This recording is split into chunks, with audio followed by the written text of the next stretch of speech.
সলাৎ নাই, ইসলাম নাই। সলাৎ নাই, সে ব্যক্তি মুসলিম না। সোজা কথা শুনেন, সলাৎ অস্বীকার করে সে ব্যক্তি মুসলিম না। নবীজি বলছেন, মান তারাকা সালাতান মুতাআম্মিদান ফাকাদ কাফারা। কেউ যদি ইচ্ছা করে সলাৎকে অস্বীকার করে ছেড়ে দেয়, সে ব্যক্তি কি হয়? কাফারা, কুফরি করে। সলাৎ না পড়ার কারণে ইমামগণ বলেছেন তাকে মুসলমানদের কবরস্থানে দাফনও করবা না। কোন কোন ইমাম বলেছেন তাকে জানাজাও দিবা না। কোন কোন ইমাম বলেছেন তাকে জেলখানায় বন্দী করে রাখবা। কোন কোন ইমাম বলেছেন তাকে মৃত্যুদণ্ডের শাস্তি দিবা। আমি এমনি বলতেছি না, ইমামদের কওলগুলো পড়ে দেখেন।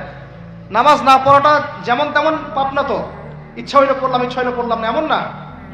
যারা নামাজি তারাও যদি নামাজে সচেতন না হয় তাদের জন্যও শাস্তি আছে। নাউযুবিল্লাহ।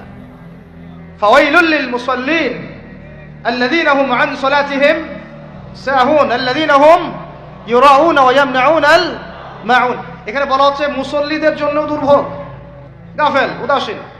আবার যারা মানুষকে দেখানোর জন্য নামাজ পড়ে এবং এই যে ছোটখাটো সাহায্য করতে অস্বীকৃতি জানায়, সূরা মাউন পড়েন, তাহলে মুসল্লিদের জন্য গাফেলতির যদি শাস্তি হয়, তাহলে যারা পড়ে না ওদের কি হবে বলেন? ওই যে ওই সূরাটা কি জানি নাম, মুজাম্মিল না মুদ্দাসসির, হাফেজে কোরআন কে আছে, মা সালাকাকুম ফি সাকার, মা সালাকাকুম ফি সাকার। জাহান্নামে যখন ঢুকানো হবে, এই ফেরেশতারা জিজ্ঞাসা করবে, কিসে তোমাদেরকে জাহান্নামে নিয়ে আসলো, কি পাপ করছিলা? তারা বলবে, তখন তারা বলবে ক্বালু, তারা বলবে, ওই জাহান্নামীরা বলবে, লাম নাকু মিনাল মুসাল্লিন। কি বলবে তারা? লাম নাকু মিনাল মুসাল্লিন, আমরা মুসল্লি ছিলাম না, আমরা নামাজ পড়তাম না। তাহলে বেনামাজির পরিণতি কি? জাহান্নাম। ওয়ালাম নাকু নুতঈমুল মিসকিন, আর আমরা মিসকিনদেরকে খাবার দিতাম না। সুবহানাল্লাহ। আল্লাহ পাক আমাদেরকে সালাত আদায় করার তৌফিক দান করেন। রমাদান মাসে শক্ত করে নামাজ ধরবেন ইনশাআল্লাহ, আল্লাহ পাক তৌফিক দান করেন। 5 ওয়াক্ত নামাজ চেষ্টা করব জামাতে পড়ার জন্য। যদি জামাত ছুটেও যায় তাও পরে জামাত করে নেবেন, সেটাও না পড়েন অ্যাটলিস্ট বাসায় পড়বেন। রাজি আছেন? এই যুবকরা কি হলো, বসো বসো, অল্প সময় বসেন। আরে আপনাদের চেয়ে আমার তারা বেশি। আমি 4 ঘন্টা সফর করে আসছি, আবার 4 ঘন্টা সফর করতে হবে আমাকে। আপনারা তো এখান থেকে বাসায় চলে যাবেন, আপনাদের বাসায়। এত ব্যস্ত কেন? বসেন। এখন কথা হচ্ছে যে নামাজের সাথে আরো অনেক ফরজ আছে না? যেমন পর্দা কি ফরজ না? ফরজ না?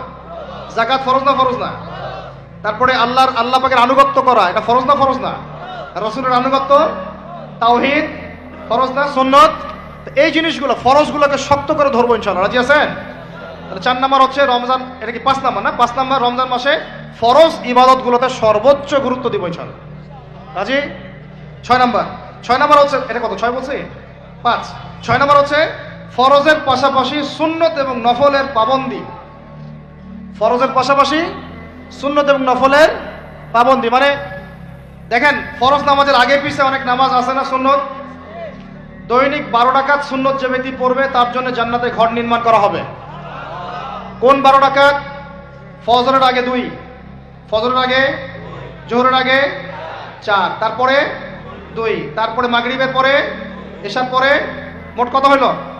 12। এই 12 রাকাত নামাজ যে ব্যক্তি দৈনিক পড়বে তার জন্য জান্নাতে ঘর নির্মাণ করা হবে। তো রমজান ছাড়া এগুলো ধরার উত্তম কোনো সময় আছে? অনেক সময় মিস হয়ে যায়। রমজানে যারা ধরি আমরা, আল্লাহ পাক তৌফিক দান করেন। এর পাশাপাশি দেখেন দৈনন্দিন অনেক সুন্নতের আমল আছে না? বিভিন্ন কাজের দোয়া, মাসনুন দোয়া, জিকির আজকার, এগুলো আছে না?